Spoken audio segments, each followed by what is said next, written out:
Hello, hello, hello, Ed fam. Happy Friday to you, and welcome back to another session of Ed Chatter. We are continuing our series on Do It for the Culture. That's where we talk about the importance of having a positive culture and climate in schools because thereby we have the same offshoot as it relates to the staff and students and the community, the school community at large. So today we are going to take a quick look at the 10 factors that influence a culture and climate in a school. And I can say that it will be a positive influence or it could be a negative influence, depend on how we are, taking a look at things.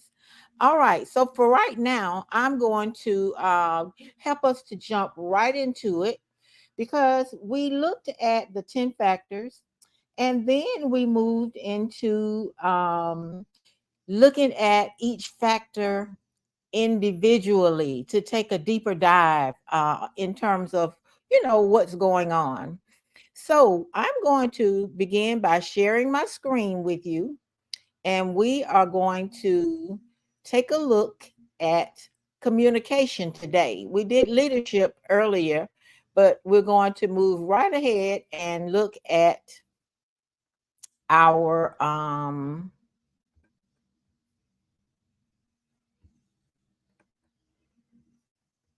communication. Today's session is entitled Talk the Walk. You know, what we do is we're quick to talk about walking the walk, but we've got to talk the walk too. Make certain that we are effectively communicating and that everyone is, aware of what is going on. It's got to happen that way. All right, so let us take a look at um, those seven. No, I keep saying seven. It's 10 factors that influence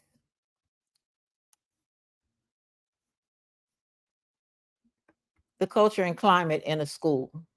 So if we look at my screen right now, you should see 10 factors that influence school culture and climate. Those are the 10. We talked about leadership last time, and today we are moving on to communication. So, what we will do today as we look at communication is we're going to look at the 7 C's. That's where I keep getting seven from. We're going to look at the 7 C's of communication. And so, let us open up our PowerPoint presentation and take a look at those 7 C's.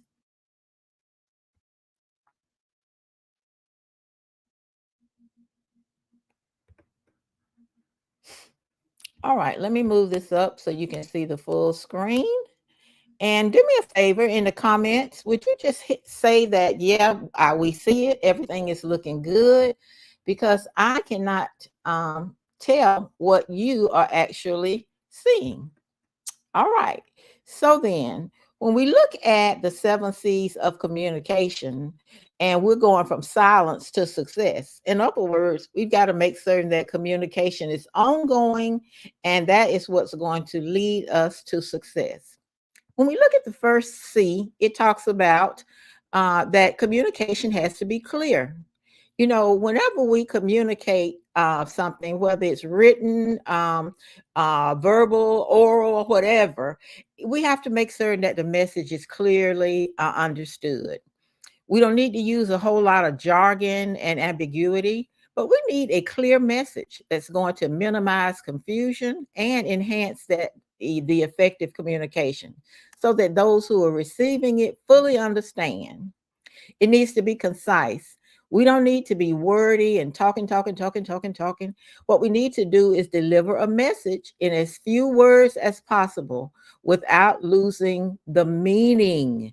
It needs to be concise because a concise approach It's going to respect the audience's time, and it's also going to improve the engagement. You don't have to worry about them drifting off asleep if you go ahead on and say what you mean and mean what you say. It also needs to be concrete, number three of the seven. We need to use specific details and examples to support the message. When it's concrete, it's going to build credibility and it's going to make the ideas that you're communicating more relatable and actionable. All right. When we move on to number four, it says that it needs to be correct. Make certain that you communicate what is accurate, both in content and in grammar. You know, correct information is going to maintain trust, professionalism, and it's going to avoid any misunderstandings. All right. So, one of the things that we need to look at in terms of number five is that the communication is considerate. You know, we got to make certain that we know our audience and what their perspective is and what their needs are. So, consideration fosters empathy, it improves understanding, and it creates a respectful dialogue and really opens the lines of communication so that it is not one way, but rather two way. Number six, communication needs to be regular and consistent. It's going to build trust and it's going to keep the audience informed over time. It's going to ensure you establish the right cadence. I can recall back in the day um, talking about sending out the what we called the Monday Messenger. That went out to all schools and it just communicated specifically what was going to go on in that week in terms of what the calendar looked like, special events, programs, etc. And then once you establish the right cadence, people can look forward to it. They knew that by Monday morning, or really by Sunday night, that and Monday morning at the latest, school administrators could look into their inboxes and see what would be taking place on that particular week. The final C of the seven C's is that it's connected. You know, communication is only effective if all the parties involved have a good understanding of each other. So, to have that feedback process can ensure that the recipient understands and can react, or as I just said, actionable. For each of these, we could give examples. I'll tell you what, it says to make certain that this is communication is clear. I can remember working in a school system where we put out communication to the entire community at large. And instead of saying public schools, it said pubic, believe it or not. And that was a concern. Needless to say, you're school and then you're sending out communication to really thousands of homes and families, and you got that kind of error going on. Needs to be concise. Some people love to hear themselves talk, but the shorter the message, the more readily it will be received. It needs to be concrete. We talked about that. So find out what is going to relate or cause the engagement of the hearers. That's what we need to do. Make certain that we give details and examples like the one I just gave to make it, you know, concrete. And again, correct, because that was certainly not correct. And it went to all those homes and it made the media, I mean, it ended up being an ugly little situation. Make certain it's considerate. Consider how you would want to be talked to. Make certain that you are empathizing and that you are going to improve understanding and make certain that it will be I'm going to say a respectful and open dialogue between you and the hearers. And then we have to make certain that it is consistent. Again, make certain that it's ongoing and it can establish an expectation so people are more likely to look at it, open that box if they know it's coming on Monday morning at the latest. And make certain that everybody has a clear understanding so that the feedback process can go forth and the recipient understands what any expectations that have been set forth, etc. So that is going to conclude. And at this particular point in time, I am going to go back and return to our original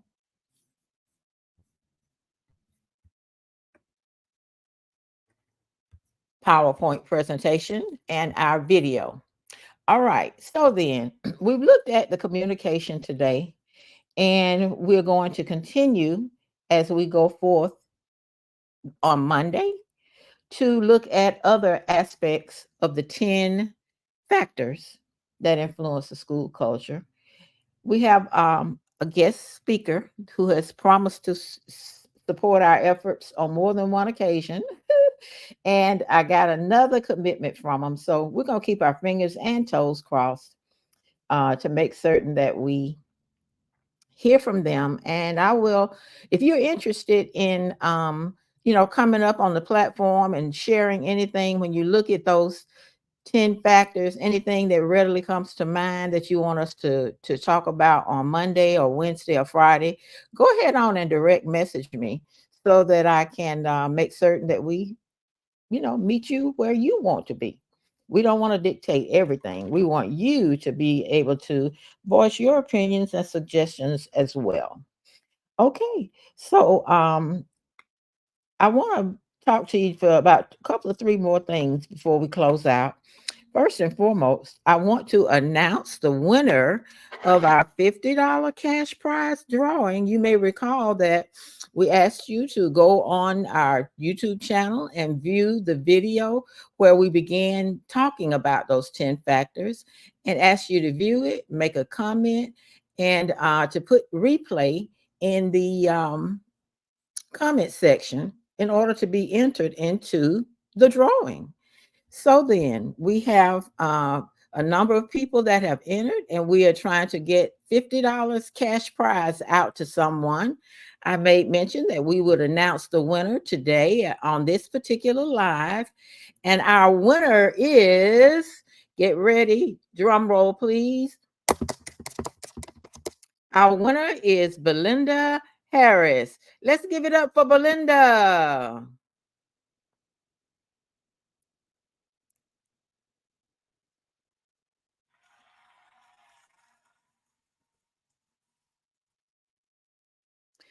Belinda, all you need to do is to message me either on Facebook, Instagram, YouTube, or StreamYard, and make certain that we get how you want to get this money to you. We can do Venmo, we can do Zelle, we can do Cash App, we can do whatever you want to do as long as it can be transferred electronically. Again, congratulations to you, Belinda. We're happy for you.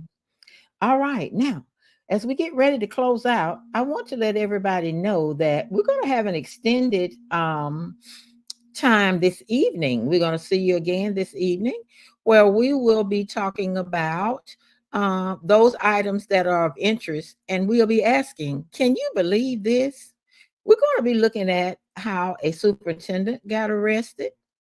We're going to look at where a bus driver beats up a 12-year-old on the bus in the presence of other students.